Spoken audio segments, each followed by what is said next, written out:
Eric Jones lands a ride with RPM next year, and a possibility of the LA Coliseum, a football stadium, becoming a NASCAR track. All coming up after this.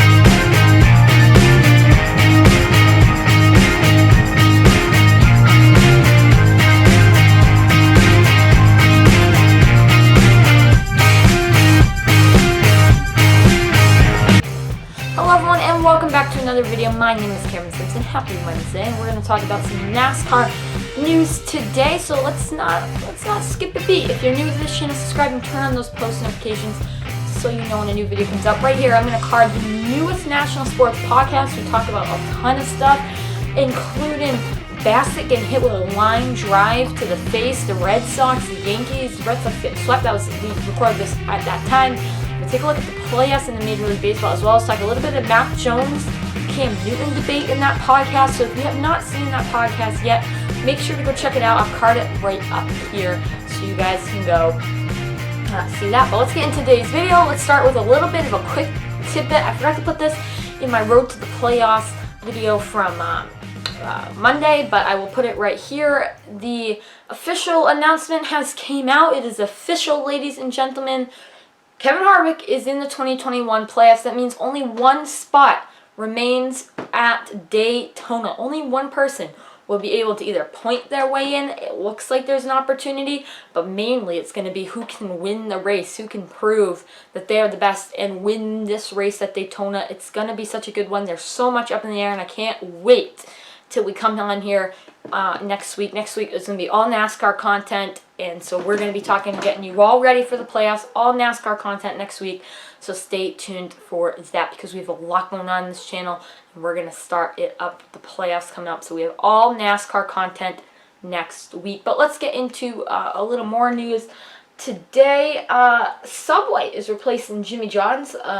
This report from Adam Stern, which has been reducing its presence with SHR in recent years. Subway is re-entering, also maybe an opportunity to make amends with NASCAR fans following the Dunkin' Donuts Daniel Suarez incident at New Hampshire Motor Speedway. Subway's back in NASCAR, the world's largest. QSR has struck a deal with Stewart-Haas Racing. So Jimmy John's has been a longtime partner with Stewart-Haas Racing, seems to be on the outs, and it seems like SHR is picking up a new partner in Subway, a very good partner, been a partner in NASCAR before. Actually, Subway and Tony Stewart, in his final race for Joe Gibbs Racing, the company's colors in Talladega in 2008. So the final time Subway sponsored Tony Stewart was in 2008 with Joe Gibbs Racing. So big news there that Subway is back in NASCAR, a partnership that I think is good to have back with many people. Excited to see that this is a partnership that's returning to NASCAR this year, and that we will see, you know, maybe something come out of this in a positive way. You know, Jimmy John's has clearly been cutting down on their sponsorships in recent years, so the fact of that is kind of the deciding factor for me. Jimmy John's has kind of been on the outs for a few years, and with that, we kind of see now that it all is really that. You know, Jimmy John's is out, Subway is in, and there we go. Subway is one of the newest partners. And according to Bob Proctor, SHR, Kevin Harvick, and the Subway will sponsor Bristol in Kansas for next year. So good news there. Subway back in NASCAR in a big way. You know what else is interesting that we found today? Bob Proctor tweeted this out. When everyone asked last year what would happen when sponsors of Wallace and RPM, here is your answer. A fish fight between 23 from 2311 and Richard Petty Motorsports with 43. Bubba Wallace is coming back to Richard Petty Motorsports to do a fish fight. What the heck does this mean? for all the sponsors involved. And I'm going to tell you right now, this is interesting to see two competitors come together with one common sponsor. So this should be interesting to watch. I don't know if it has any meat involved in it, if something's going to happen with the two of them. With Erik Jones. Erik Jones landing a spot next year with Richard Petty Motorsports. I don't see this meaning have any depth, but this is something that's very interesting. Get into a little bit of a recap of what we talked about, of course, on our race review video. If you didn't check that out, I clearly recommend checking that out. It will be at your end screen today. But there was an incident between Brad Keselowski and the 3 car, and Brad Keselowski tweeted this out earlier in the week. Watching this makes me sick to my stomach for Austin and his team. He was crazy fast today and deserved better. Definitely not what either of us wanted to see. ... With a lap to go, we both wanted the stage point, and I should have given him more room to avoid this. Glad to see that he is okay. Very interesting thing here. Brad Keselowski coming out and apologizing. He apologized on his radio clearly after the race. Feels like he has to come on Twitter and apologize again. But clearly in our breakdown video, which we did, we clearly saw that Austin Dillon was more at fault than the 2 car of Brad Keselowski. But clearly Brad Keselowski feels like he is the one that has done it all. He's the one that is at fault for this instance. But for me, I think Austin Dillon's the reason that there was a big fiery crash. Austin Dillon is in more at fault Brad Keselowski is, and that's just my opinion. I mean, I can watch this over and over and over, and I still think that Austin Dillon moved up. Brad Keselowski definitely moved down and was still really battling him. It wasn't clear to me. I was watching an Ask Junior this morning with Dale Earnhardt Jr., and Dale clearly said that, you know, maybe Brad Keselowski didn't know it was the end of the stage. Maybe he was still trying to battle. I don't know. Here, though, clearly apologetic and didn't want to see that, but you know, it's a tough situation for almost everyone here. On the other hand, on Austin Dillon's Twitter page, there has been very little said about the incident. Erik Jones will be joining Richard Petty Motorsports for one more year next season. And 2022, grateful for the opportunity to continue to grow with the number 43 team next season. Let's do this at Richard Petty Motorsports. So clearly happy to get the extension, and honestly a little surprised I am that he got this extension with Richard Petty Motorsports. Some people kind of suspected the fact that potentially this was coming, potentially he was going to get the extension, and it is definitely nice to see that he will be back next year. But it's also weird, I gotta say, it's also a weird thing to know that Richard Petty Motorsports and company is, you know, bringing him back. Probably the contracts haven't been revealed yet, probably a 1-year contract. Richard Petty Motorsports is just, you know, and Erik Jones is not one of the better drivers. After he left Joe Gibbs Racing, his place in many teams' hearts is kind of not there. He's not looked upon as highly as he is with other, you know, other teams. So right now, I think it's extremely important that Erik Jones starts to, you know, perform better, to get more rides. He's kind of in a spot. I think he's kind of reminding me of a Matt DiBattista. In a few years, he might be in the same situation that Matty D was in. So it's a tough spot to be in, of course, for Erik Jones, but he got another year with the next gen car and come in next year. Anything can happen. So, of course, we're rooting him on, and hopefully something can happen there. Now let's head into one of the main stories of the day here. Bob Hockress recently tweeted out an article about COVID-19 protocols in NASCAR. I'm going to read you the article here. Now, we have talked about COVID-19 protocols with the vaccinations and all that in the NBA. We've talked about it in the NHL. We've also talked about it in the NFL. And all of them have kind of stirred to a different direction. But in NASCAR, another sport that we cover heavily on this channel, COVID-19 protocols have not came out. We don't really know what their goals are for next season and what they want for COVID. So let's kind of look here.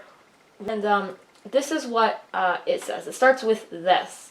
NASCAR drivers, for the most part, have not wanted to discuss vaccination status. They consider it a private health matter, which kind of makes sense, kind of doesn't make sense. It's something that they don't want to say whether or not they are or not. We know Joey Logano was vaccinated. He publicly came out and told the media that he was fully vaccinated. It's also a matter that could keep them out of a race, as Corey LaJoie found out this week. LaJoie recorded a NASCAR podcast on August 16th, and someone in the studio ended up testing positive for COVID-19 because Corey LaJoie is not fully vaccinated or vaccinated at all. He now has to wait 7 days before he can get a negative test and be allowed back at the track. And that is NASCAR's protocol right now. Corey LaJoie was out this week. Josh Berry was in because Corey LaJoie is not vaccinated. And because Corey LaJoie is not vaccinated, this is now costing him. Let's read what about Corey LaJoie was granted a waiver to miss the race today, eligible for the playoffs if he wins at Daytona. So he's still eligible for the playoffs if he can win at Daytona. If he had been vaccinated, a negative test 3 to 5 days after the contact would have made him eligible to race according to NASCAR rules. Those NASCAR rules have frustrated some Cup drivers, and NASCAR held a call with them Friday to go through the reasons for the policy, which mirrors Center of Disease Control guidelines. Drivers argued that a negative test upon entering the facility on race day should be good enough to race. NASCAR listened but did not budge on its rules. NASCAR drivers are not authorized are not forced to, and now must make a choice. They're not forced to get vaccinated. They still get to choose whether or not they want to get vaccinated. If they get vaccinated, they have less of a chance to miss a race or hope that the best will limit public and it won't be bad. Joey Logano did both. He got vaccinated last week and has cut all public appearances, canceling 3 at Michigan. He does not want to get COVID going into the playoffs, and who can blame him? That could hurt his chances of the playoff. Corey was exposed, and even if you test negative, you can come back racing. That doesn't settle well, Logano said. It made all the drivers, I'm sure, very nervous after that. It makes you check up on what you're doing. NASCAR also changed protocols starting at Michigan to limit driver interaction with fans and guests. And this is what Christopher Bell said, the LaJoie piece, how he is not sick and not here today is very, very frightening. Driver Christopher Bell here said it is not ideal for sure, but it's very eye-opening for all of us drivers. Some drivers say that, it is what it is. 3 to 5 days if you're vaccinated, 7 days if you're not vaccinated. Some drivers are kind of iffy on the whole situation here, and it is kind of what it is. We don't know NASCAR drivers' vaccination status. If you're vaccinated, great. If you're not, not so great. So that is what NASCAR looks at, and these are protocols that the NASCAR drivers are going to have to go with. I don't know. I'm not going to really comment on what I think about these protocols, but I think that drivers just noticing these is kind of, I think that Corey LaJoie, he was very vocal about complaining about this whole thing. No right to complain about the rules because that's the rules. They were set in stone, and that is the guidelines that NASCAR is following. So it is what it is in this situation. It's a tough one. Let's get into our second main story. Final story of the day has to do with something that I know some of our viewers really want to see, and that is Gateway returning to the NASCAR, not returning, but making a debut in the NASCAR Cup Series schedule. If you guys missed it, the Truck Series was just at Gateway, and the race was good besides the delay for fire outside the track that surged power, but NASCAR, according to Adam Stern, has held discussions with WWT Raceway Gateway in recent months about potentially awarding the track a 2022 Cup Series race, per sources, though the current status of the talks are unclear. That is pretty interesting. I would honestly really like to see Gateway return to the NASCAR, why do I keep saying return? Make a premiere in the NASCAR schedule. It deserves it. It's a good racetrack, and that's something that I would like to see. I know many fans also would like to see this track get a spot on the schedule. It's questionable of whether or not it will still. It's up in the air. They're still in talks by what this says, but I 100% think that this is the way to go. Hopefully they do this and Gateway gets its spot in the schedule, but what will it replace? Another, somewhat like a short track is the way to go to me, as well as this by Adam Stern came out and said the LA Coliseum short track idea is another one NASCAR is continuing to explore. Gateway, it's somewhat like a short track, so 2 short tracks potentially joining the schedule, a win-win for me, especially a 3rd short track beginning in 2023 after next year's, or is it next year? Yeah, I think it's next year. We might have another short track joining. The schedule has been pushed back for so long. We have no idea what's happening with it. There's been rumors, there's been reports about it, but we really have no clue what's happening with the schedule this year at all. It's all really still up in the air, and it's been pushed back now to September. We were supposed to have it in August.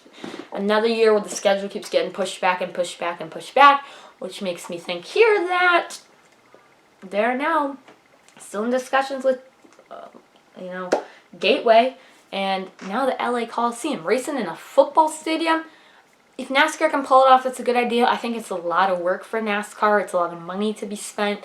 It's not going to be something that would premiere next year. I would be shocked if it would. But, I like the idea. If NASCAR can do it, that's good. Realistically, I don't know if NASCAR can pull it off, but it's a good market in Los Angeles.